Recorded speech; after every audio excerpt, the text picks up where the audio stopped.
Laura's eyes widened in shock as she stared at the paternity results on the counter. The kitchen, usually a haven of warmth with the aroma of simmering pasta sauce, now felt like a courtroom. Mark stood there, arms crossed, his face a mask of betrayal and confusion. Not what I think. Then what is it, Laura? Because from where I'm standing, it looks like you've been lying to me for over a decade. She sank into a chair, her hands covering her face. Tears welled up, spilling over. Mark, please, sit down. This isn't about an affair. I swear on our children's lives there's been no one else, ever. Mark hesitated, then pulled out a chair, sitting across from her. His heart pounded. Then how? The doctor said I'm infertile. The tests prove it. Explain. Laura took a deep, shuddering breath. It started before we were married. Remember when we were in college? I got pregnant with Emily, but it wasn't planned.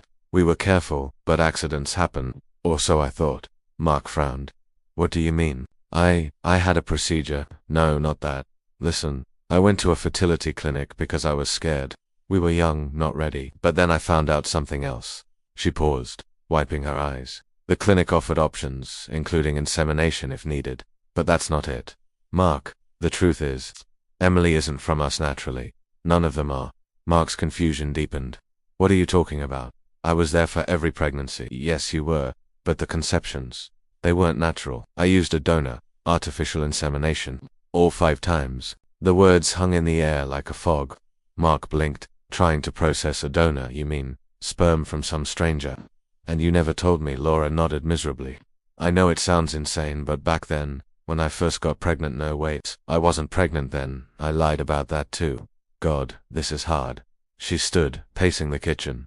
Okay, from the beginning. In college, I had health issues, irregular periods. Doctors said possible infertility on my side too.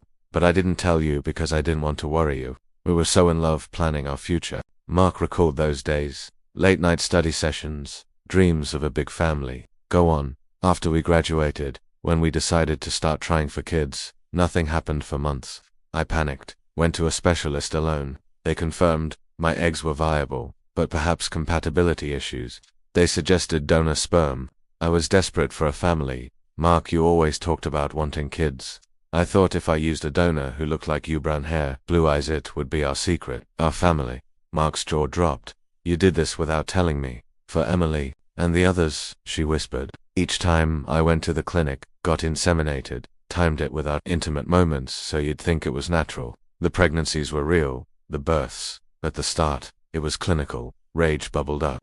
You deceived me, made me believe I was the father. Why not tell me? We could have adopted, or used my sperm, if possible. No. Wait, the doctor said I'm infertile. Did you know that too?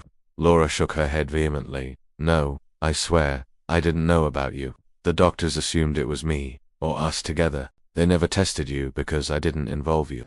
I was ashamed, scared you'd leave if you knew I couldn't conceive naturally. Mark buried his head in his hands. This is unbelievable. So all these years I've been raising another man's children. They're our children. Mark, you raised them, loved them. DNA doesn't change that, but it does, he shouted, standing up. I've been living a lie. And the donor, who is he? Some random guy. Laura hesitated. The clinic, it's anonymous. But I chose profiles carefully. Intelligent, healthy, similar to you. Similar, that's supposed to make it better. Mark stormed out of the kitchen, grabbing his keys. I need air. I can't be here right now. Mark, wait. The kids, I'll be back, he muttered, slamming the door. He drove to a nearby bar, a dingy place he hadn't visited in years. Nursing a beer, he replayed Laura's confession. Artificial insemination, no affair, but still a betrayal. The trust shattered. He thought of the kids again. Their faces, their quirks. Emily's artistic talent that come from the donor. Jack's athleticism. His phone buzzed. Texts from Laura, pleading to come home. He ignored them, ordering another drink. Hours passed in a haze of what-ifs. What if he had known? Would he have stayed? Probably. He loved Laura, but the secrecy stung. Eventually, sobriety nudged him home. It was late, the house dark. Laura waited in the living room, red-eyed. I'm sorry, she said softly. I should have told you from the start. Mark sat beside her, exhausted. Why now? Why confess? Because you found out. And because there's more. She took his hand. The clinic called last year. New laws, donors can opt to reveal identities. Ours did. For all 5 ITs, the same donor. He wants contact. Mark's blood ran cold. The same guy. Father of all our kids, and he wants to meet. Laura nodded. I ignored it, hoped it would go away. But now, with this, who is he? Mark demanded. His name is David Harlan, a professor now, lives 2 states away. Mark felt a surge of possessiveness. No way, those are my kids. He can't just waltz in. But legally he has rights. Sort of. Donor anonymity is breaking down. The next days were a whirlwind. Mark threw himself into research, scouring online forums about donor-conceived families. Stories varied, some harmonious blended families, others bitter disputes. He even contacted a lawyer, learning about parental rights since he was on the birth certificates. He was legally the father, but emotionally, he observed the kids with new eyes. Sarah's bedtime stories, Max's first steps, precious, unchanged, yet doubt lingered. One evening, Emily asked, "Dad, why are you sad?" He hugged her, fighting tears. "Just grown-up stuff, kiddo." Laura suggested counseling. "We can work through this together." Reluctantly, Mark agreed. Their first session was tense, the therapist probing gently. "Betrayal of trust is key here," she said. "Laura, why the secrecy?" "Fear," Laura admitted, "of losing him." "And Mark, what do you need?" "Time," he replied, "and truth." As weeks passed, they navigated fragile peace. Mark avoided mentioning David Harlan, but curiosity gnawed. Late one night, he searched online, David Harlan, professor. Results popped up: a biology professor at a university. Articles on genetics. Ironically fitting. Photos showed a man in his 40s, brown hair, blue eyes eerily similar to Mark. A message board linked to donor siblings. Apparently, David had donated multiple times. There were other families. Mark's kids had half-siblings out there. The revelation hit hard. Not just 5 kids, but potentially more. A whole network. He confronted Laura again. "Did you know he donated a lot?" She shook her head. "No." The clinic said limited. Another lie unraveled. Mark decided he needed to meet David, not for the kids yet, but for closure.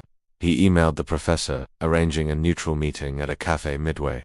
The day arrived, nerves jangling. David was punctual, extending a hand. "Mark, thanks for coming."